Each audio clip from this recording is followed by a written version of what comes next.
Halo semua. Selamat datang kembali di channel Cerita Momo. Siapa di sini yang pernah berkorban banyak untuk keluarga, tapi malah dibalas dengan hinaan? Atau mungkin kalian pernah berada di posisi di mana kalian adalah pahlawan tanpa tanda jasa, tapi malah dicampakan? Kalau jawaban kalian, ya, maka kalian wajib banget dengerin kisah yang satu ini. Kisah yang akan membuat kalian emosi, gemas, dan akhirnya puas di akhir cerita. Sebelum kita mulai, yuk, tunjukkan dukungan kalian dengan menekan tombol like dan subscribe di bawah ini, dan jangan lupa nyalakan lonceng notifikasinya ya. Sebagai tanda kehadiran, komen di bawah, nama, asal kota, dan hadir. Sudah siap? Kalau begitu, mari kita mulai. Kisah ini tentang seorang wanita bernama Sinta yang mengorbankan segalanya demi kebahagiaan keluarga suaminya, tapi apa yang dia dapatkan? Penghinaan di depan mata semua orang. Seperti apa kelanjutan kisahnya? Tetap tonton sampai habis ya. Malam itu, hanya ditemani cahaya remang dari lampu meja yang sudah usang, tangan Sinta dengan hati-hati merapikan tumpukan uang kertas. Lembaran-lembaran rupiah itu tidak lagi mulus. Mereka lusuh, berkerut, dan berbau khas keringat kerja keras.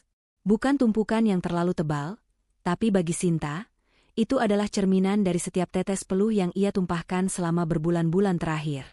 Uang itu adalah hasil kerja ganda yang tak kenal lelah, dari menjaga toko serba ada di siang hari, hingga menjahit pakaian orang-orang hingga larut malam. Ia tak pernah mengeluh, karena ia tahu, semua ini untuk satu tujuan mulia, mewujudkan mimpi keluarga suaminya. 2 bulan yang lalu, berita tentang pernikahan adik iparnya, Bima, datang seperti badai. Bukan badai kegembiraan, melainkan badai tuntutan dan kemewahan yang tak bisa ditanggung oleh keluarga. Ibu mertuanya, yang selalu bangga dengan status sosial dan kekayaan orang lain, mendesak Bima untuk mengadakan pesta pernikahan termegah. Kita harus menunjukkan kepada semua orang bahwa keluarga kita bukan keluarga biasa. Bima, kamu harus menikah di hotel bintang 5. Pesta harus megah, catering harus mewah, dan gaun pengantin harus dari desainer ternama. Seru ibu mertua pada saat makan malam, matanya berbinar penuh ambisi. Bima, yang manja dan selalu mengikuti kemauan ibunya, hanya mengangguk-angguk. Tapi ada satu masalah besar, mereka tidak punya uang sebanyak itu. Ayah mertua hanya seorang pensiunan dengan uang pas-pasan. Bima sendiri bekerja sebagai karyawan biasa. Suami Sinta, Andi, adalah tumpuan satu-satunya, namun gajinya sebagai manajer junior juga tidak cukup untuk membiayai pesta semegah itu. Andi terlihat begitu tertekan. Di meja makan, ia hanya menunduk, tak berani menatap mata ibunya. Sinta melihat kelelahan di wajah suaminya. Ia tahu, di balik sikap diamnya, Andi merasa terjepit. Ia ingin membahagiakan keluarganya, tapi ia tak sanggup. Itulah saat Sinta memutuskan. Hatinya tergerak untuk menolong, bukan karena ia punya uang, tapi karena ia memiliki cinta yang tak bersyarat. Sinta ingin menjadi pahlawan tanpa tanda jasa bagi suaminya, agar Andi bisa tersenyum lagi dan mendapatkan rasa hormat dari keluarganya. Malam itu, Sinta tidak bisa tidur. Ia bangkit, mengambil buku tabungan kecilnya yang nyaris kosong, lalu mulai membuat kalkulasi. Menggabungkan tabungan yang ia miliki, ditambah hasil menjual perhiasan warisan ibunya yang tidak seberapa, Sinta sadar ia masih jauh dari kata cukup. Maka, ia memutuskan untuk mengambil pekerjaan tambahan. Ia mulai menerima pesanan menjahit dari tetangga, dengan janji pengerjaan super cepat dan harga miring. Ia juga menjadi penulis lepas untuk blog-blog kecil, menulis cerita dan artikel hingga dini hari. Setiap pagi, matanya bengkak karena kurang tidur, tapi semangatnya tak pernah padam. Ia menabung setiap sen yang ia dapat, menyembunyikannya dari Andi agar suaminya tidak khawatir. Bulan demi bulan berlalu. Sementara Bima dan calon istrinya, yang juga tak punya uang, sibuk mendatangi toko-toko perhiasan dan desainer mahal, Sinta sibuk bekerja. Pernah suatu sore, Andi mengajaknya makan di luar untuk merayakan ulang tahun pernikahan mereka. Sinta, ayo kita makan di restoran kesukaanmu, ajak Andi dengan wajah lelah tapi tulus. Sinta tersenyum, menggeleng pelan. Tidak usah, Mas. Aku sudah memasak di rumah. Lebih hemat. Kan? Uangnya bisa ditabung. Jawab Sinta, padahal ia sedang berpikir, uang makan malam itu bisa digunakan untuk membayar uang muka catering. Andi mengangguk, sedikit kecewa, tapi menghargai pengorbanan Sinta. Ia tidak tahu, uang yang Sinta tabung itu bukan untuk masa depan mereka berdua, melainkan untuk pesta pernikahan orang lain. Sinta melakukan semuanya secara rahasia. Ia menghubungi vendor-vendor pernikahan yang dipilih Bima dan calon istrinya. "Saya asisten dari Ibu Nita," kata Sinta berbohong, menyebut nama ibu mertuanya. Ia memastikan semua tagihan dikirim ke emailnya, dan ia membayarnya secara bertahap melalui transfer bank, selalu dengan nama pengirim yang berbeda. Sinta hafal setiap detail biaya. Dekorasi seharga 150 juta rupiah, catering untuk 1.000 tamu seharga 300 juta rupiah, gaun pengantin 50 juta rupiah, dan sebagainya. Angka-angka itu bagai beban berat yang menghimpit bahunya, namun ia memikulnya dengan senyum. Pernah suatu kali, Bima datang ke rumah Andi dan Sinta. Ia membawa selebaran dari sebuah wedding organizer mewah. "Lihat, Sinta. Keren, kan? Dekorasi di ballroom hotel bintang 5. Aku mau semuanya begini, tapi ibu bilang uangnya belum ada." Sinta hanya tersenyum, mengangguk seolah mengagumi. "Pasti akan terwujud, Bim. Yang penting kalian bahagia," jawabnya, sambil menyembunyikan rasa pedih di hatinya, karena ia tahu, selebaran yang dipegang Bima itu adalah impian yang sedang ia wujudkan dengan susah payah. Bima tidak pernah tahu bahwa impiannya itu dibayar dengan keringat dan air mata kakak iparnya. 1 minggu menjelang hari H, Sinta menyelesaikan pekerjaan menjahit terakhirnya. Ia mendapatkan total uang yang cukup, bahkan sedikit lebih. Ia pun melunasi semua sisa tagihan. Ia merasa lega, namun juga hampa. Seluruh tabungannya, bahkan uang yang seharusnya ia gunakan untuk membeli pakaian yang layak, habis tak bersisa. Sementara itu, di rumah orang tuanya, Bima, Andi, dan ibu mertua terlihat begitu gembira. "Aku tidak menyangka bisa mendapatkan pernikahan semegah ini. Terima kasih, Bu, sudah mewujudkannya," kata Bima sambil memeluk ibunya. Ibu mertua tersenyum puas. "Tentu saja, Nak. Ibu akan melakukan apa saja untukmu." Sinta melihat pemandangan itu dari balik pintu. Hatinya perih, namun juga bangga. Ia sudah berhasil membuat mereka bahagia, meskipun ia tidak diakui. Ia hanya berharap, dengan pengorbanan ini, ia bisa mendapatkan sedikit tempat di hati keluarga suaminya. Malam sebelum pernikahan, Sinta menyiapkan pakaiannya. Sebuah gaun sederhana berwarna krem yang sudah ia pakai berkali-kali. Ia tidak bisa membeli yang baru. Ia memandang dirinya di cermin, teringat pada gaun pengantin Bima yang harganya puluhan juta rupiah, yang ia bayar dengan uang hasil menulis dan menjahit hingga matanya terasa perih. Ada rasa bangga dan haru yang bercampur aduk. Tapi di sudut hatinya, ada pula secercah kekhawatiran yang tak bisa ia hindari. Sinta bertanya-tanya, apakah semua pengorbanannya ini benar-benar akan dihargai? Atau justru hanya akan menjadi pengorbanan yang sia-sia? Hari yang ditunggu-tunggu pun tiba. Udara pagi terasa sejuk, namun di dalam hati Sinta, ada gelombang emosi yang campur aduk. Ada rasa bangga karena ia telah berhasil membiayai pernikahan yang begitu megah, namun juga ada rasa cemas dan ketidaknyamanan. Ia melihat dirinya di cermin, mengenakan gaun sederhana berwarna krem, yang merupakan satu-satunya gaun yang layak ia miliki. Rambutnya ia sanggul sendiri dengan sederhana, tanpa riasan tebal. Ia tak punya uang untuk pergi ke salon, apalagi untuk membeli riasan mahal. Gaun itu kontras sekali dengan gaun-gaun indah yang mungkin akan dipakai para tamu undangan.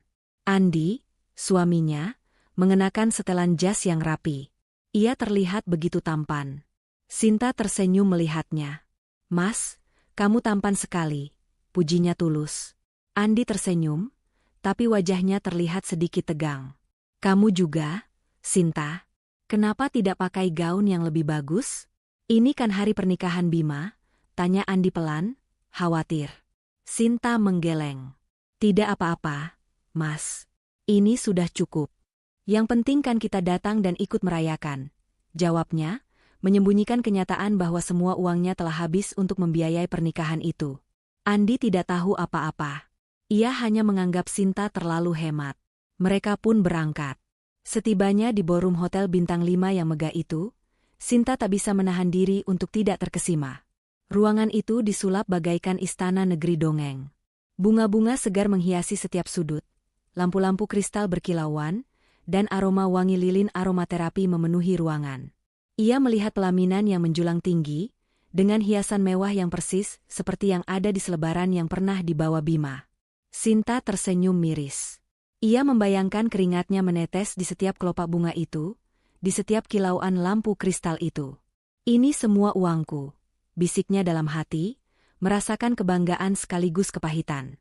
Andi dan Sinta melangkah masuk. Mereka disambut oleh beberapa anggota keluarga besar yang lain.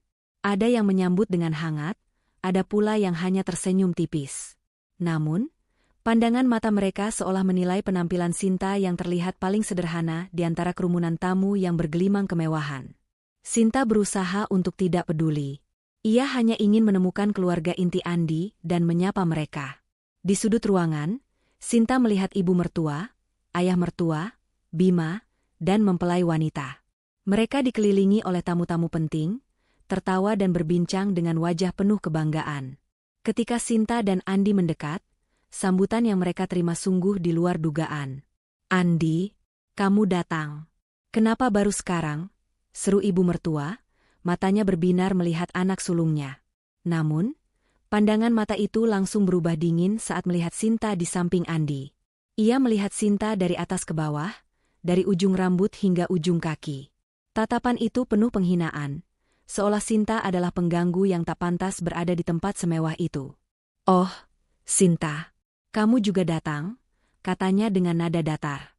"Kenapa kamu tidak memakai gaun yang lebih pantas? Ini kan acara penting keluarga kita. Kamu terlihat sangat sederhana." Kata-kata itu bagai belati yang menusuk hati Sinta. Andi yang berada di sampingnya hanya bisa diam. Ia menunduk, tidak berani membela Sinta. Sinta merasa sendiri, terasingkan. Ia berusaha tersenyum, meskipun hatinya perih. "Maaf, Bu. Saya hanya punya gaun ini. Yang penting niat saya datang dan mendoakan Bima," jawab Sinta lembut. Mertua Sinta hanya mendengus. "Niat saja tidak cukup, Sinta. Lihatlah tamu-tamu lain. Mereka semua memakai gaun desainer. Kamu ini membuat malu keluarga kita saja," bisiknya, suaranya dipenuhi amarah yang tertahan. Sinta merasakan pipinya memanas. Malu. Ia ingin sekali berteriak, "Gaun desainer adikmu itu, aku yang membayarnya." Tapi ia menahannya. Ia tidak mau membuat keributan di hari bahagia Bima. Ia hanya ingin pulang. Andi, melihat istrinya dipermalukan, merasa tidak enak. Namun, ia tidak tahu harus berbuat apa. Ia tahu ibunya keras kepala dan sangat peduli pada penampilan.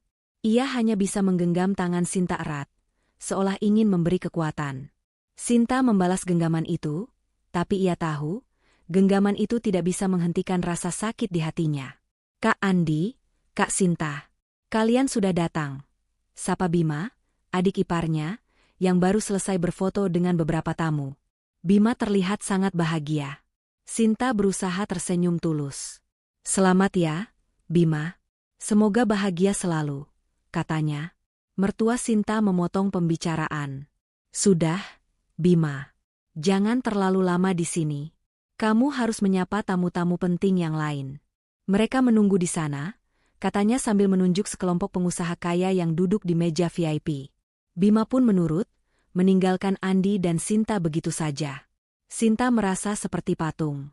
Ia berdiri di sana, di tengah kerumunan yang ramai, tapi merasa sendirian. Ia melihat Bima dan mempelai wanita bersanding di pelaminan, tertawa bahagia. Ia melihat ibu mertua yang tersenyum puas, seolah ia adalah ratu malam itu. Dan ia melihat Andi, suaminya, yang hanya bisa berdiri diam, menunduk, tak berani menatap mata siapapun. Ia ingat setiap lembar uang yang ia tumpuk, setiap malam yang ia habiskan di depan mesin jahit. Ia ingat ketika ia menolak ajakan makan malam Andi demi menghemat uang. Semua pengorbanan itu kini terasa sia-sia. Ia berharap pengorbanannya akan membuat ia diterima di keluarga ini. Namun yang terjadi, ia malah dipermalukan. Ia bukanlah bagian dari keluarga itu. Ia hanyalah orang asing yang datang ke pesta pernikahan dengan pakaian sederhana, seolah-olah ia tidak punya uang, seolah-olah ia adalah pengemis. Malam itu, Sinta tidak banyak berbicara. Ia hanya makan sedikit, dan membiarkan Andi berbicara dengan kerabat-kerabat mereka yang lain. Ia hanya ingin waktu cepat berlalu, dan ia bisa segera pulang. Ia tidak tahu bahwa penderitaannya malam itu belum selesai. Yang terburuk belum datang. Sinta tidak tahu, di tengah kemegahan pesta itu, sebentar lagi ia akan menghadapi puncak dari penghinaan yang akan mengubah hidupnya selamanya. Ia tidak tahu bahwa keheningan Andi adalah pertanda buruk, dan sikap dingin mertuanya adalah pembuka dari badai yang sesungguhnya. Ia hanya bisa menunggu dan berusaha tersenyum, meskipun hatinya sudah hancur berkeping-keping. Acara pernikahan Bima berjalan lancar. Suasana riuh rendah dipenuhi tawa dan obrolan. Sinta hanya bisa duduk diam di meja yang disediakan untuk keluarga, mengamati dari kejauhan. Ia menolak semua tawaran untuk makan atau minum, perutnya terasa mual. Setiap kali ia melihat kemegahan di sekelilingnya, bayangan tumpukan uang dan malam-malam tanpa tidur kembali terlintas di benaknya. Ia merasa seperti arwah yang gentayangan di pesta yang ia biayai sendiri. Andi, suaminya, sesekali mencoba mengajaknya bicara, tapi Sinta hanya menjawab seadanya. Hatinya sudah terlalu sakit. Ia merasa dikhianati, bukan oleh Andi, tapi oleh keadaan. Ia mengira pengorbanannya akan membuat ia menjadi bagian dari keluarga, tapi ia malah diperlakukan seperti orang asing. Tak lama kemudian, sebuah insiden terjadi yang membuat keadaan semakin runyam.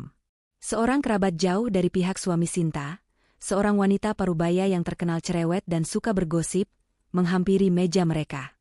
Ia menatap Sinta dengan pandangan menyelidik dari ujung kepala hingga ujung kaki. "Andi, ini istrimu?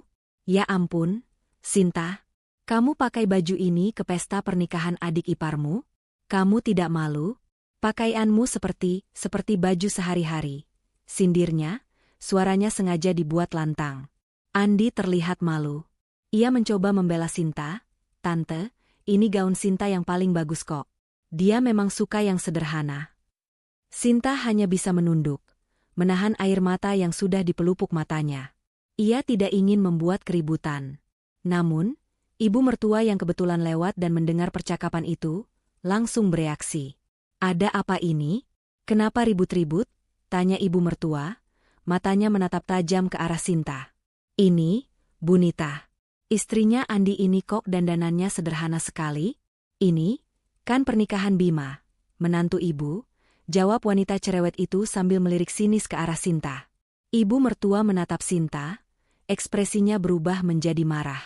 Di benaknya, ia merasa sangat malu. Ia sudah membanggakan kemegahan pesta putranya di depan semua orang, tapi penampilan menantunya justru merusak segalanya. Ia merasa citra keluarganya tercoreng. Amarahnya memuncak. Tanpa pikir panjang, ibu mertua mendekati Sinta, tangannya menunjuk-nunjuk ke arah wajah Sinta. "Sinta, kamu ini maunya apa, sih? Mau buat malu aku di depan semua tamu? Aku sudah bilang, kan, pakai gaun yang pantas. Kamu sengaja ya, biar orang-orang mengira keluarga kita miskin." "Dasar tidak punya otak," teriak ibu mertua, suaranya menggelegar di tengah keramaian. Beberapa tamu di sekitar mereka mulai menoleh, memandang aneh ke arah keluarga Sinta. Sinta merasa dunianya runtuh. Ia menatap ibu mertua dengan mata berkaca-kaca, berharap belas kasihan. Tapi yang ia dapatkan hanyalah pandangan penuh kebencian. "Kenapa kamu diam saja? Kamu mau aku lebih marah lagi?" bentak ibu mertua, suaranya semakin keras. "Aku tidak mau melihat wajahmu lagi. Keluar kamu dari sini. Keluar kamu dari sini. Dasar miskin." Kata-kata itu bagai petir yang menyambar. Sinta tertegun. Kata-kata, "dasar miskin," itu berulang kali berdengung di telinganya. Ia teringat setiap rupiah yang ia keluarkan, setiap malam yang ia habiskan di depan mesin jahit. Ia teringat betapa ia menahan lapar dan lelah demi membahagiakan keluarga ini. Dan sekarang, di depan semua orang, ia dihina, dicaci maki, dan diusir hanya karena penampilannya. Air mata yang sudah ia tahan sejak tadi akhirnya tumpah. Sinta menatap suaminya, Andi. Ia berharap Andi akan membelanya, menahannya, atau setidaknya memarahi ibunya. Tapi Andi hanya diam. Tangannya mengepal, wajahnya pucat, ia menunduk, tidak berani mengangkat kepala. Ia seperti patung, tidak bergerak, tidak berkata-kata. Keheningan Andi lebih menyakitkan daripada kata-kata ibu mertua. Sinta menyadari sesuatu. Pengorbanannya sia-sia. Cintanya dikhianati. Ia menyadari bahwa ia tidak pernah dianggap sebagai bagian dari keluarga ini. Ia hanya dianggap sebagai menantu miskin yang tidak pantas berada di tengah-tengah mereka. Di momen itu, Sinta tidak lagi merasakan sakit atau malu. Ia merasakan amarah yang membara. Amarah yang memberikan kekuatan yang tak pernah ia duga sebelumnya. Ia mengusap air matanya, menegakkan kepalanya, dan menatap lurus ke mata ibu mertua. Matanya yang tadinya penuh kesedihan, kini dipenuhi dengan api kemarahan. Dengan suara yang tenang, tegas, dan dingin, Sinta menjawab, "Baik, aku pergi." Ia berbalik, tak mempedulikan teriakan ibu mertua yang masih menyumpahi. Ia melangkah maju, menjauh dari keramaian, dari kemewahan palsu, dari keluarga yang hanya mementingkan harta dan status. Setiap langkah yang ia ambil terasa berat, namun juga membebaskan. Ia tidak lagi menoleh ke belakang. Bahkan saat Andi, suaminya, akhirnya memanggil namanya. Panggilan itu terlalu terlambat. Sinta terus berjalan keluar dari ballroom, meninggalkan pernikahan yang ia biayai dengan darah dan air matanya. Pintu keluar yang ia tuju terasa seperti pintu kebebasan. Di sana, di luar, ia akan memulai hidup baru. Hidup tanpa beban, tanpa pengkhianatan, dan tanpa lagi menjadi orang yang tidak dianggap. Ia sudah membuat keputusan, dan tidak ada yang bisa mengubahnya. Pesta yang megah itu kini terasa seperti penjara baginya, dan ia baru saja melarikan diri. Sinta melangkah keluar dari ballroom, meninggalkan gemerlap lampu dan musik yang memekakan telinga di belakangnya. Gaun krem sederhananya terasa bagai beban, namun setiap langkah yang ia ambil terasa semakin ringan. Udara malam yang dingin terasa menyentuh kulitnya, memberikan sensasi dingin yang menyegarkan. Ia tidak lagi peduli pada tatapan orang yang mungkin heran melihatnya keluar sendirian. Hatinya sudah terlalu penuh dengan rasa sakit dan pengkhianatan. Di belakangnya, ia mendengar suara Andi memanggil, "Sinta, tunggu, Sinta." Sinta tak menoleh. Ia terus berjalan menuju pintu keluar hotel. Panggilan Andi terdengar putus asa, tapi terlambat. Sudah terlalu terlambat. Saat ia dihina dan diinjak-injak di depan semua orang, saat ia dituduh membuat malu dan diusir, Andi hanya diam. Keheningan itu adalah jawaban yang paling menyakitkan. Itu adalah konfirmasi bahwa di mata Andi, ia tidak lebih penting daripada harga diri keluarga mertuanya. Andi berhasil menyusulnya di lobi. Ia meraih lengan Sinta, mencoba menghentikannya. "Sinta, kumohon, jangan pergi. Aku akan bicara dengan ibu, aku akan jelaskan." Sinta melepaskan genggaman tangan Andi dengan lembut tapi tegas. Ia menatap mata suaminya, matanya yang tadi dipenuhi amarah kini terasa kosong. "Jelaskan apa, Mas? Jelaskan kalau aku yang membayar semua ini?" tanyanya, suaranya tenang, tanpa emosi, membuat Andi terkejut. "Percuma, Mas. Mereka tidak akan pernah peduli. Baginya, aku hanyalah menantu miskin yang tidak layak. Dan kamu hanya diam." Andi terdiam. Ia tidak bisa menyangkalnya. Aku bingung, Sinta. Ibuku sedang marah besar. Aku tidak tahu harus berbuat apa." Jawabnya, wajahnya penuh penyesalan. "Itu masalahnya, Mas," kata Sinta, menggelengkan kepalanya. "Kamu selalu bingung. Kamu selalu diam. Aku lelah, Mas. Aku lelah berjuang sendirian untuk pernikahan ini, untuk keluargamu, untuk kamu. Dan sekarang, aku lelah dengan keheninganmu." Air mata Sinta mengalir lagi, bukan air mata kesedihan, melainkan air mata kekecewaan yang mendalam. "Aku sudah bilang, kan, Mas? Baik, aku pergi. Dan aku benar-benar pergi. Jangan pernah mencariku lagi," katanya, suaranya bergetar. Andi panik. "Sinta, kamu bicara apa? Kita suami istri. Kita tidak bisa begini. Ayo kita kembali. Aku akan minta maaf ke ibu," pintanya, mencoba menarik Sinta kembali. Sinta menepis tangan Andi lagi. "Aku tidak butuh permintaan maaf. Aku butuh kamu berdiri di sisiku. Kamu tidak melakukannya. Selama ini, aku yang berkorban. Aku yang membayari semua pesta itu, dari bunga, catering, sampai gaun pengantin Bima. Kamu tahu, uang yang kamu pikir datang dari entah mana? Itu uangku. Hasil kerja kerasku hingga larut malam. Kamu tahu kenapa aku pakai gaun ini? Karena semua uangku sudah habis untuk membiayai pernikahan yang menghinaku malam ini. Ungkap Sinta, semua amarah yang ia pendam selama ini akhirnya meledak. Andi terdiam, terkejut. Matanya membulat tak percaya. Kamu serius? Kamu yang bayar semua ini? Gumamnya, otaknya mencoba memproses informasi yang baru saja ia dengar. Selama ini, ia pikir ibunya diam-diam menggunakan uang tabungan mereka, atau ada bantuan dari kerabat lain. Ia tidak pernah menduga bahwa istrinya yang sederhana dan hemat, yang sering ia anggap terlalu berhemat, adalah pahlawan di balik pernikahan megah itu. Ya, Mas. Aku yang bayar. Aku yang berkorban. Hanya demi melihat kamu dan keluargamu bahagia dan tidak malu. Tapi hasilnya, aku malah diusir. Aku dicap miskin, kata Sinta, suaranya kini kembali tenang, seolah ia sudah menerima kenyataan. Sinta, aku minta maaf. Aku tidak tahu, bisik Andi, wajahnya memerah karena malu dan rasa bersalah. Terlambat, Mas. Kamu tidak tahu, dan kamu tidak pernah mau tahu. Kamu terlalu sibuk menunduk. Aku pergi. Jaga dirimu baik-baik, kata Sinta, lalu ia berbalik dan mulai berjalan menuju pintu keluar hotel. Andi berdiri membeku di lobi. Ia melihat punggung Sinta yang semakin menjauh. Ada rasa bersalah yang menggerogotinya. Ia menyadari betapa bodoh dan pengecutnya ia. Ia melihat Sinta, wanita yang selalu setia dan berkorban untuknya, kini meninggalkannya. Ia ingin mengejar, memeluknya, dan meminta maaf dengan sungguh-sungguh. Namun, kakinya terasa berat. Ia tak berani, ada rasa malu yang terlalu besar. Malu karena tidak bisa membela istrinya. Malu karena tidak pernah menyadari pengorbanan Sinta. Ia membiarkan Sinta pergi. Sinta keluar dari hotel, matanya menatap langit malam yang gelap, namun ada setitik harapan di sana. Ia tidak tahu kemana ia akan pergi. Rumah mereka adalah rumah sewa yang ia bayar, tapi ia tidak ingin kembali ke sana. Ia merasa muak dengan semua yang berhubungan dengan keluarga itu. Ia hanya ingin menghilang.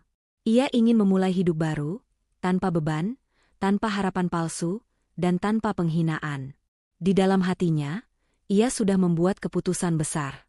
Ia akan memutus semua hubungan dengan keluarga itu. Dan untuk memulai itu, ia akan melakukan satu hal lagi. Ia akan mengambil kembali apa yang seharusnya menjadi miliknya. Malam itu, Sinta berjalan seorang diri di trotoar yang basah oleh sisa gerimis sore. Langit malam yang tadinya gelap gulita kini terasa lebih cerah, seolah-olah ia sudah terbebas dari beban yang selama ini menimpanya. Langkah kakinya membawa ia ke sebuah warung kopi 24 jam. Ia memesan secangkir kopi hitam, duduk di sudut paling sepi, dan mengambil ponselnya. Ada ratusan pesan dan puluhan panggilan tak terjawab dari Andi. Ia hanya memandanginya tanpa niat untuk membalas.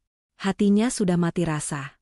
Pikirannya kini berpusat pada satu hal, rencana yang sudah ia susun di dalam taksi tadi.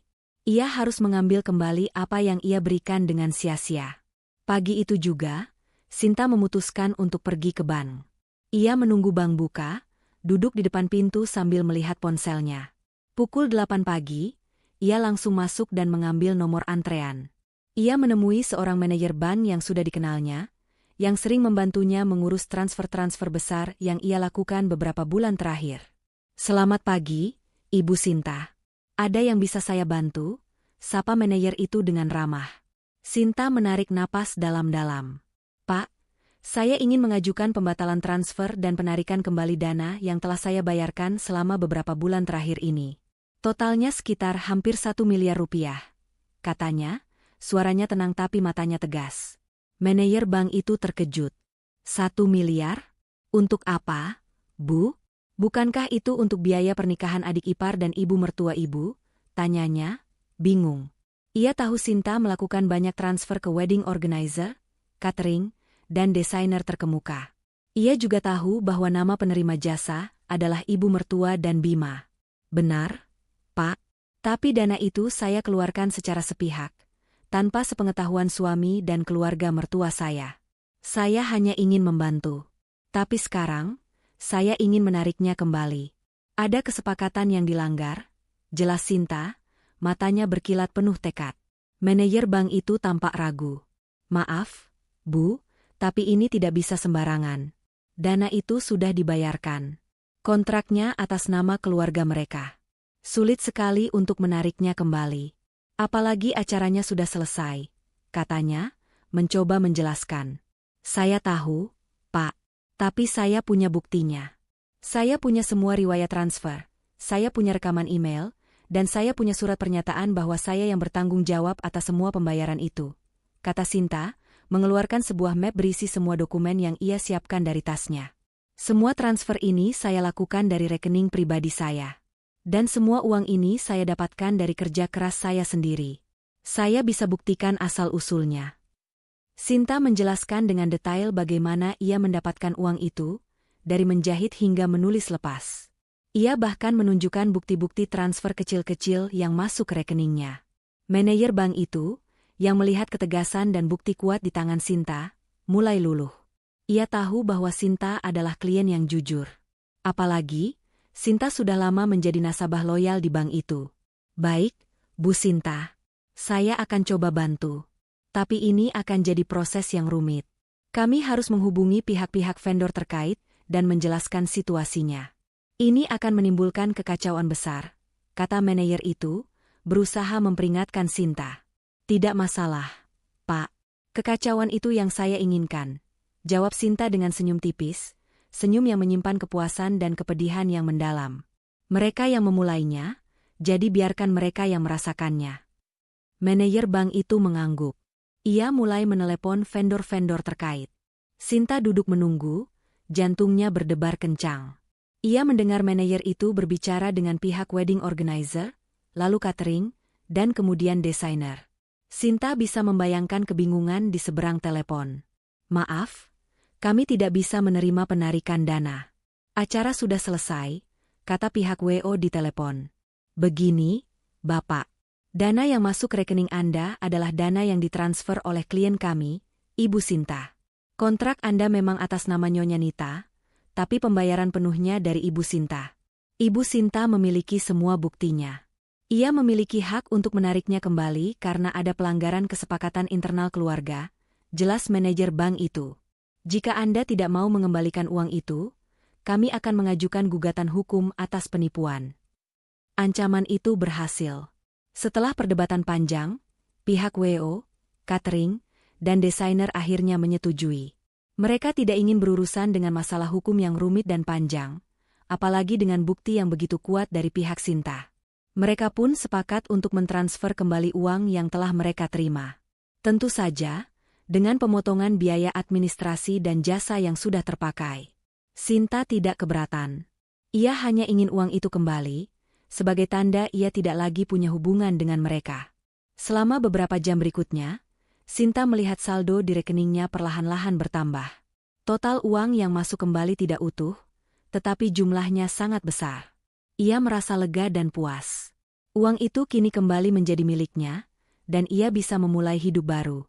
Di sisi lain, di rumah mertuanya, telepon berdering tanpa henti. Pihak vendor-vendor itu menelepon ibu mertua, menanyakan mengapa uang pembayaran pernikahan ditarik kembali. Selamat siang, Ibu Nita. Kami dari vendor catering. Saya ingin menginformasikan bahwa uang pembayaran catering Anda telah ditarik kembali oleh pihak yang membayarnya.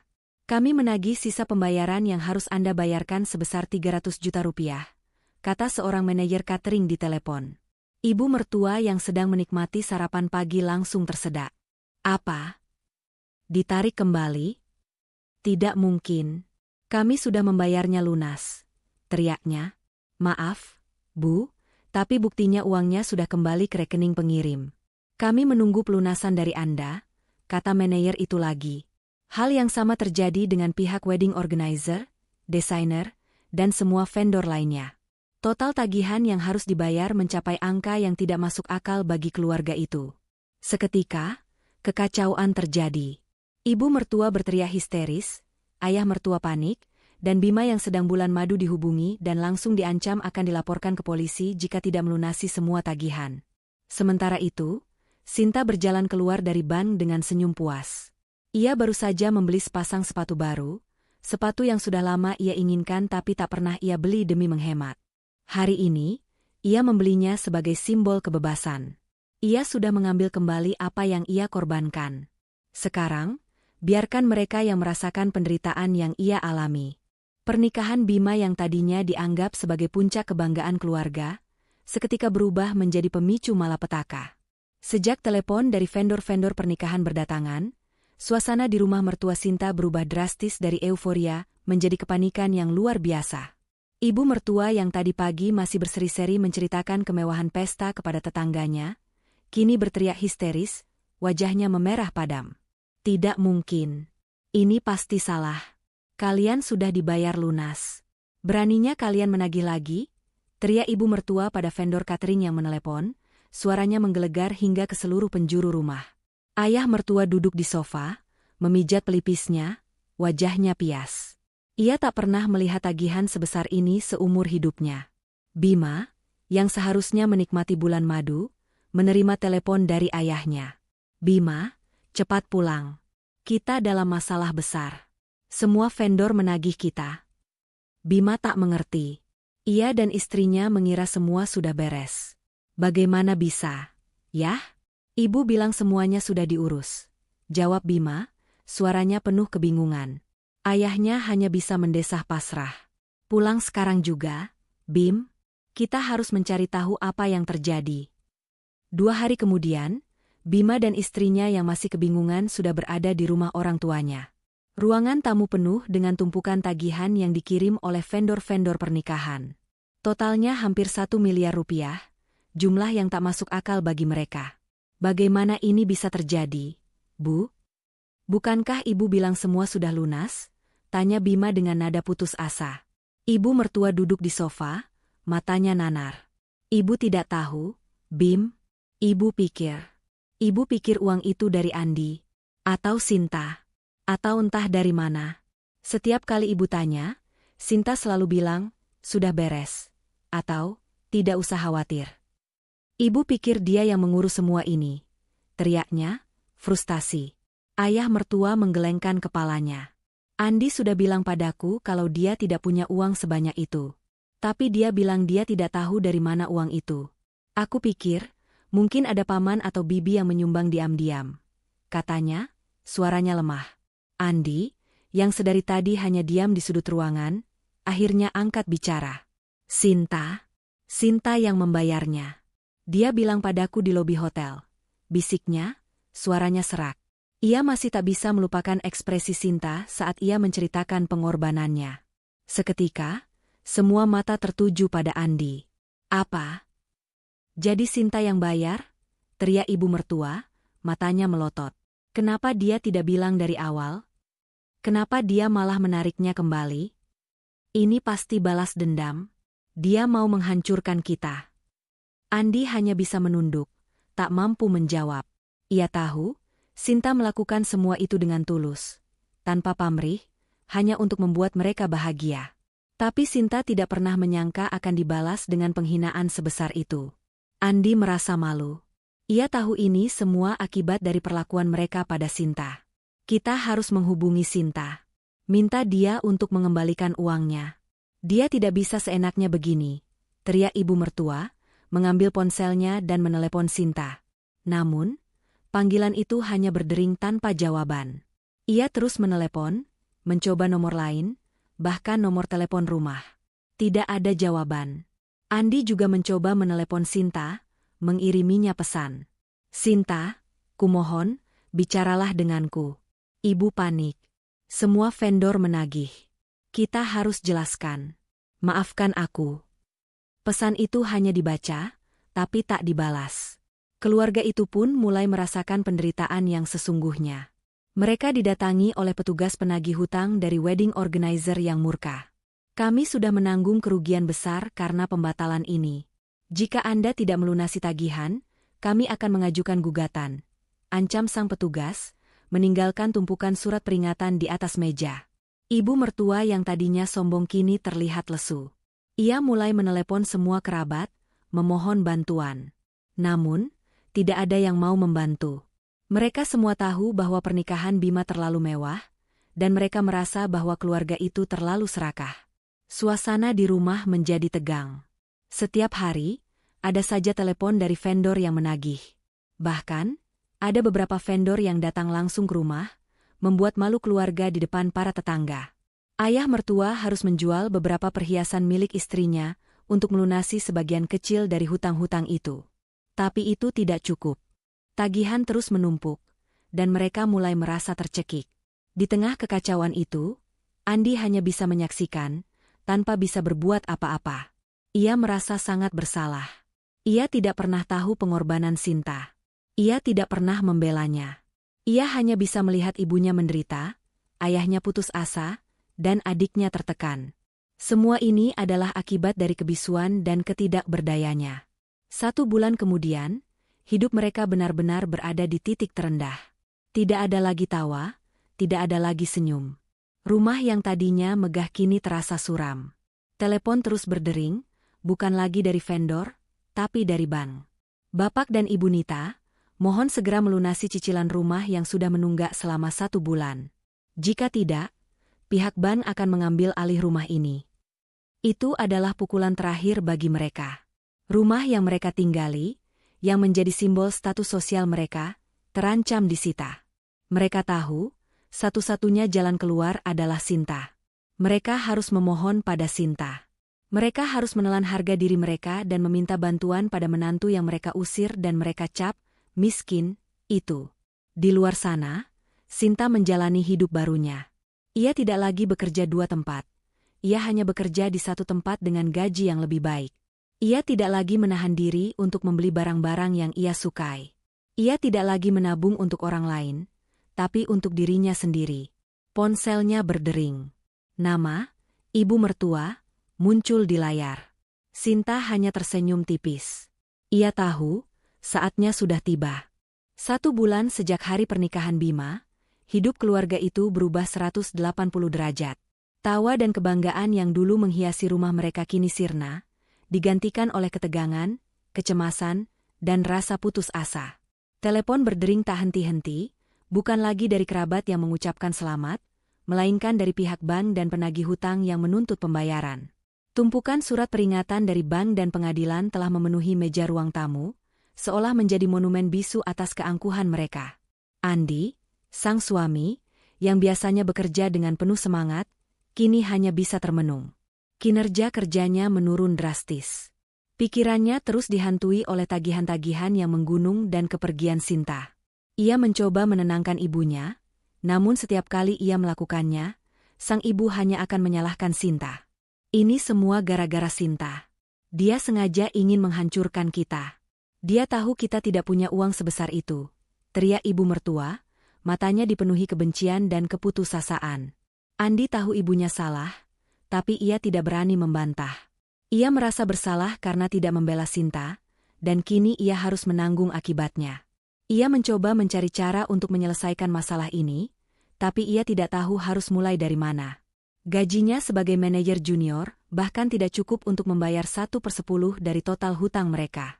Sementara itu, Bima dan istrinya kembali dari bulan madu yang seharusnya indah. Namun, kepulangan mereka disambut oleh suasana yang mencekam. Mereka terkejut melihat ayah mertua dan ibu mertua yang kini terlihat jauh lebih tua dari usia mereka.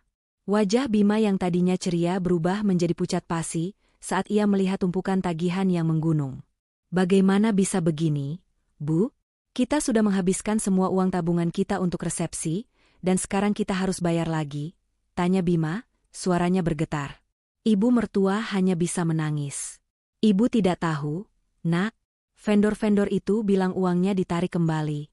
Ini semua Sinta yang melakukannya. Bima dan istrinya yang merasa marah dan panik, akhirnya memutuskan untuk menelepon Sinta. Berkali-kali, mereka mencoba menghubungi, namun hanya suara operator yang menyambut. Pesan yang mereka kirim hanya centang 2, dibaca, tapi tak pernah dibalas. Keluarga itu pun mulai menjual barang-barang berharga mereka satu persatu. Awalnya, perhiasan-perhiasan milik ibu mertua yang selama ini ia banggakan. Lalu, barang-barang elektronik di rumah. Namun, itu semua hanya cukup untuk melunasi sebagian kecil dari hutang. Tekanan dari vendor-vendor yang sudah muak menunggu pembayaran semakin menjadi-jadi. Mereka mengancam akan membawa masalah ini ke jalur hukum. Puncak dari semua masalah ini adalah panggilan telepon dari bank. Bapak dan Ibu Nita, mohon segera lunasi tunggakan cicilan rumah. Kami sudah mengirimkan surat peringatan pertama dan kedua. Jika sampai tanggal yang ditentukan Anda tidak melunasi, kami akan melakukan penyitaan aset, kata seorang petugas bank dengan nada tegas. Mendengar kata-kata penyitaan aset, ayah mertua yang biasanya kalem langsung lemas. Ia tahu, rumah itu adalah satu-satunya harta berharga yang mereka miliki. Rumah yang menjadi saksi bisu setiap kebanggaan dan kesombongan mereka. Rumah yang kini terancam hilang. Andi yang mendengar itu langsung mendekati ayahnya. Yah, jangan khawatir. Aku akan bantu. Aku akan cari cara, katanya, mencoba meyakinkan, padahal ia sendiri tidak punya ide. Ibu mertua yang sudah tidak tahu harus berbuat apa akhirnya menyerah. Dengan wajah basah oleh air mata, ia menatap Andi. Andi, telepon istrimu. Tolong. Andi, hanya dia satu-satunya harapan kita. Hanya dia yang punya uang. Bisiknya, suaranya serak. Katakan padanya, tolong bantu kami. Ini untuk rumah kita. Tolong bantu kami bayar cicilan rumah. Andi merasakan hatinya remuk. Ia melihat wajah ibunya yang memohon, wajah yang sama yang dulu menghina Sinta di depan banyak orang. Ia tidak bisa menolak. Dengan tangan gemetar, ia mengambil ponselnya dan menelepon Sinta. Panggilan itu berdering, 2, 3, 4 kali. Tidak ada jawaban. Ia mencoba lagi, dan lagi. Sampai akhirnya, suara Sinta yang ia rindukan, terdengar. Halo? Kata Sinta, suaranya terdengar datar dan dingin. Sinta, ini aku. Andi, jawab Andi, suaranya penuh penyesalan. Sinta, kumohon, bantu kami. Ini tentang rumah. Kita butuh bantuanmu. Sinta terdiam sejenak. Ia bisa membayangkan ekspresi panik di wajah Andi. Maaf, Mas. Aku sudah bilang. Kan? Aku sudah tidak sudi lagi. Aku tidak akan pernah membantu kalian. Jawab Sinta, suaranya tetap datar, tanpa emosi. Aku sudah tidak ada urusan lagi dengan keluarga itu. Itu adalah urusan kalian. Dan dengan itu, Sinta mengakhiri panggilan.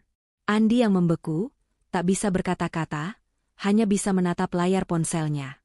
Ia merasakan pukulan yang lebih dalam daripada semua tagihan yang ada. Ia menyadari, ia telah kehilangan Sinta. Dan ia juga menyadari, Sinta tidak akan pernah kembali. Mereka, seluruh keluarga, kini harus menanggung semua konsekuensi atas perbuatan mereka sendiri. Setelah sambungan telepon diputus sepihak oleh Sinta, Andi terpaku di tempatnya, masih memegang ponselnya yang kini terasa dingin. Wajahnya yang pucat pasi menampakkan kekecewaan yang mendalam. Ia merasa kosong, seolah ada lubang besar di dalam dadanya. Ia tidak bisa menyalahkan Sinta. Ia tahu, jawaban Sinta adalah cerminan dari setiap luka yang ia dan keluarganya torehkan. Sinta sudah berjaniban akan pergi, dan kini ia menepati janjinya. Ibu mertua yang melihat ekspresi Andi, langsung tahu bahwa usahanya sia-sia. Bagaimana? Sinta mau membantu. Kan? Katakan dia akan transfer uangnya. Serunya penuh harap, suaranya sedikit bergetar. Andi hanya bisa menggeleng pelan, matanya berkaca-kaca. Dia tidak mau, Bu. Dia bilang sudah tidak sudi. Dia tidak mau ada urusan lagi dengan kita. Seketika itu juga, ibu mertua jatuh terduduk di sofa. Harapan terakhirnya pupus. Tidak mungkin dia setega itu. Ratapnya, air mata mengalir deras di pipinya yang keriput. Ayah mertua hanya bisa memijat pundak istrinya, tak mampu berkata-kata. Bima dan istrinya yang menyaksikan pemandangan itu, hanya bisa terdiam. Mereka semua menyadari satu hal, mereka benar-benar sendirian. Sejak saat itu, Sinta menjadi target tunggal bagi keluarga itu. Mereka menelepon Sinta terus-menerus, bergantian. Ibu mertua menelepon dengan nada memohon, lalu berubah menjadi nada mengancam, lalu kembali memohon. Sinta, kumohon. Ini rumah kami, tempat tinggal kami. Apa kamu mau lihat kami hidup di jalanan? Ia tidak peduli lagi dengan harga dirinya. Ia hanya ingin rumahnya kembali. Bima, adik ipar Sinta, juga tidak mau ketinggalan. Kak, tolonglah. Semua vendor mengejar kami. Mereka mau melaporkan kami ke polisi. Tolong jangan tega, Kak. Suaranya terdengar putus asa. Sinta, di sisi lain, menjalani hari-harinya dengan tenang. Ia sudah pindah ke sebuah apartemen kecil yang ia sewa dengan uangnya sendiri. Pagi hari ia bekerja, sore hari ia membaca buku atau menonton film. Hidupnya terasa damai, bebas dari segala tuntutan dan drama. Ia melihat ponselnya yang tak henti-hentinya bergetar dengan panggilan dari ibu mertua dan Bima. Kadang-kadang, ia melihat panggilan dari Andi. Setiap kali ponselnya berdering, Sinta hanya menatap layar. Ia tidak memblokir nomor mereka. Ia sengaja membiarkan panggilan-panggilan itu masuk, sebagai pengingat akan seberapa jauh ia sudah melangkah. Ia teringat akan wajah ibu mertua yang membentaknya, teringat pada suara ayah mertua yang dingin, dan yang paling menyakitkan, ia teringat pada keheningan Andi. 1 minggu, 2 minggu, 1 bulan. Panggilan-panggilan itu tidak pernah berhenti. Sinta tetap tidak menggubrisnya. Ia tidak menjawab satupun. Ia sudah membuang semua rasa iba dan simpati yang ia miliki untuk keluarga itu. Ia tahu, jika ia mengangkat telepon, ia akan kembali ke dalam jurang penderitaan yang sama. Ia sudah terlalu lelah untuk berkorban. Andi, di sisi lain, terus mencoba. Ia tidak hanya menelepon, ia juga mengirimkan pesan-pesan panjang, mencoba menjelaskan. Sinta, aku tahu aku salah. Aku sangat menyesal. Aku menyesal karena tidak membelamu. Aku menyesal karena tidak menyadari betapa besarnya pengorbananmu. Tolong, beri aku kesempatan kedua. Aku akan lakukan apapun. Sinta membaca pesan-pesan itu. Ada sedikit rasa pedih di hatinya. Tapi ia tahu, penyesalan Andi datang terlambat. Penyesalan itu muncul hanya karena mereka membutuhkan uangnya, bukan karena ia benar-benar menyadari kesalahannya. Ia tahu, jika ia kembali, tidak ada yang akan berubah. Ia akan kembali menjadi menantu yang tidak dianggap, dan Andi akan kembali menjadi suami yang terlalu diam. Suatu hari, Sinta mendapatkan pesan dari Andi. Kali ini bukan pesan permohonan, melainkan pesan yang penuh keputusasaan. Sinta, mereka datang. Mereka sudah datang untuk menyita rumah. Sinta, tolong. Sinta membaca pesan itu, tapi ia tidak merasakan apa-apa. Hatinya sudah terlalu beku. Ia tahu, ini adalah akhir dari semua penderitaan mereka. Ini adalah akhir dari permainan yang mereka mulai sendiri. Ia menaruh ponselnya di meja, lalu bangkit dan pergi ke dapur untuk membuat secangkir teh hangat. Ia memandang keluar jendela, melihat lampu-lampu kota yang berkilauan. Ia tidak lagi merasa bersalah. Ia hanya merasa bebas. Di rumah itu, kekacauan terjadi. Petugas bank dan polisi datang dengan membawa surat penyitaan. Ibu mertua berteriak, menangis, memohon-mohon. Ayah mertua hanya bisa menunduk, matanya kosong. Bima dan istrinya menyaksikan dengan air mata yang mengalir. Rumah yang tadinya megah itu, yang menjadi saksi bisu setiap keangkuhan mereka, kini akan disita. Andi hanya bisa berdiri di sana, tanpa daya. Ia tidak bisa berbuat apa-apa. Ia melihat keluarganya hancur, dan ia tahu, semua ini adalah akibat dari perbuatannya. Ia tidak bisa menyalahkan siapapun, kecuali dirinya sendiri. Ia gagal menjadi suami yang baik, dan ia gagal menjadi anak yang berbakti. Malam itu, mereka semua terpaksa keluar dari rumah. Dengan beberapa koper berisi pakaian dan barang-barang seadanya, mereka berdiri di depan pintu rumah mereka yang terkunci. Ibu mertua tidak berhenti menangis. Ayah mertua hanya bisa menghela napas panjang, dan Bima menatap adiknya dengan tatapan penuh kebencian. Semua ini gara-gara kau. Kau tidak bisa meyakinkan istrimu, teriak Bima pada Andi. Andi hanya bisa diam. Ia tidak menjawab. Ia tahu, Bima benar. Semua ini adalah kesalahannya. Ia menatap ke depan, ke arah jalanan yang sepi. Ia berharap, Sinta akan datang. Tapi ia tahu, Sinta tidak akan datang. Ia sudah tidak punya hak untuk mengharapkan Sinta. Ia sudah kehilangan Sinta selamanya.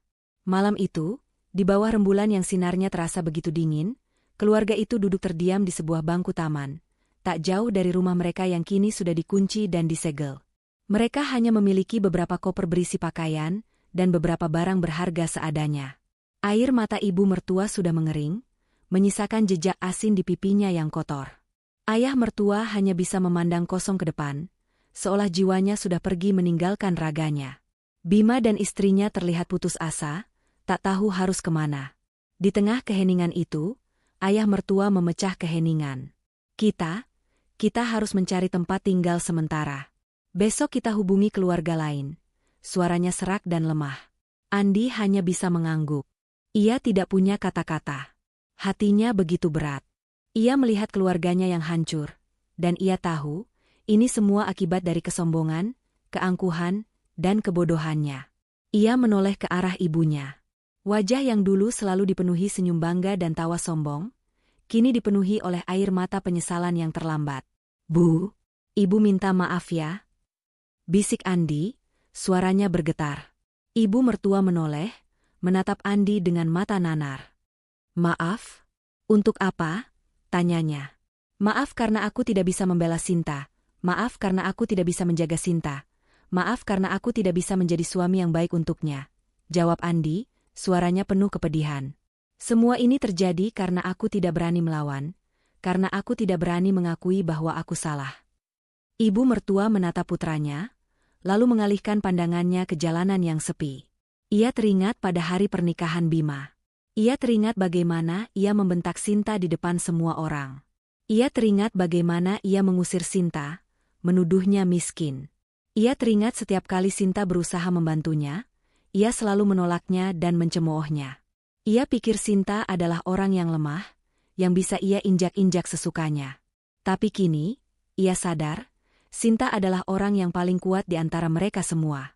"Bukan salahmu, Andi," bisik ibu mertua, suaranya pelan dan penuh penyesalan. Ini salah ibu. Salah ayah. Salah Bima. Kita yang terlalu sombong. Kita yang tidak pernah menghargai pengorbanan Sinta. Kita mengira uang itu datang begitu saja. Kita pikir kita bisa mendapatkan segalanya tanpa usaha, tanpa kerja keras.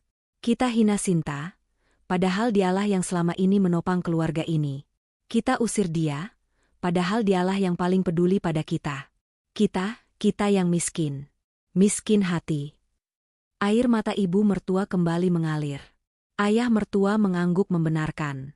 Bima menunduk, tak berani menatap mata kakaknya. Istrinya hanya bisa menangis dalam diam. Malam itu, di bawah dinginnya langit malam, mereka semua menyadari kebenaran yang pahit. Mereka telah kehilangan segalanya, bukan karena takdir, tapi karena pilihan dan perbuatan mereka sendiri. Penyesalan yang mereka rasakan begitu dalam, begitu pahit, tapi itu semua datang terlambat. Mereka pun berjalan, tanpa tujuan, tanpa harapan. Mereka mencoba menelepon Sinta lagi, berulang kali, tapi selalu tidak ada jawaban. Mereka tahu, Sinta sudah tidak peduli. Mereka sudah melewati batas. Mereka sudah melukai Sinta terlalu dalam, sampai-sampai hatinya mati rasa. Sementara itu, Sinta duduk di balkon apartemennya, menikmati teh hangat dan udara malam yang sejuk. Ponselnya terus bergetar dengan panggilan-panggilan dari keluarga mertuanya. Kali ini, Sinta tidak lagi melihatnya sebagai pengingat akan rasa sakit. Ia melihatnya sebagai pengingat akan keberanian dan kekuatannya. Ia tahu, ia sudah melakukan hal yang benar. Ia tidak lagi peduli pada mereka. Ia sudah menutup pintu hatinya rapat-rapat. Pesan terakhir yang ia terima dari Andi adalah, "Sinta, kami di jalanan. Kami tidak punya tempat untuk tinggal. Kami kehilangan rumah. Tolong." Sinta membaca pesan itu, tapi ia tidak merasakan apa-apa. Ia tidak merasakan belas kasihan, tidak ada rasa iba. Hanya ada rasa lega yang tak terhingga. Ia sudah berjanji, ia tidak akan pernah kembali. Ia sudah berjanji, ia tidak akan pernah membantu mereka lagi.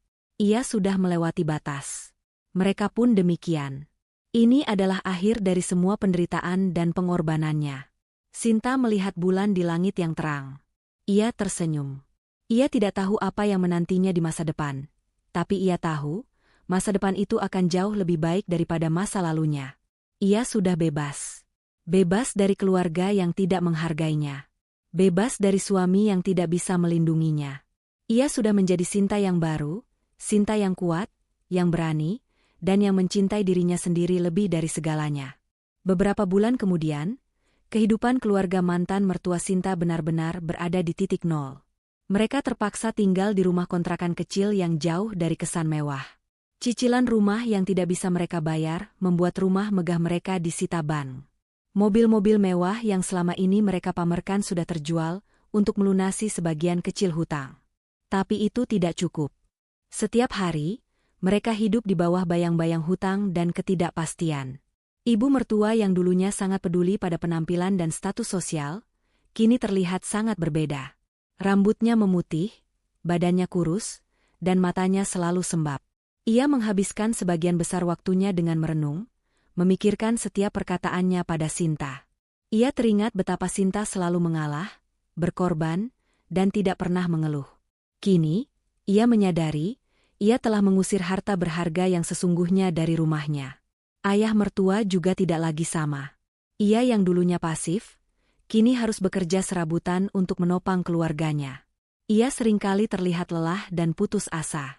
Ia tahu, semua ini adalah akibat dari kesombongan dan keegoisan mereka.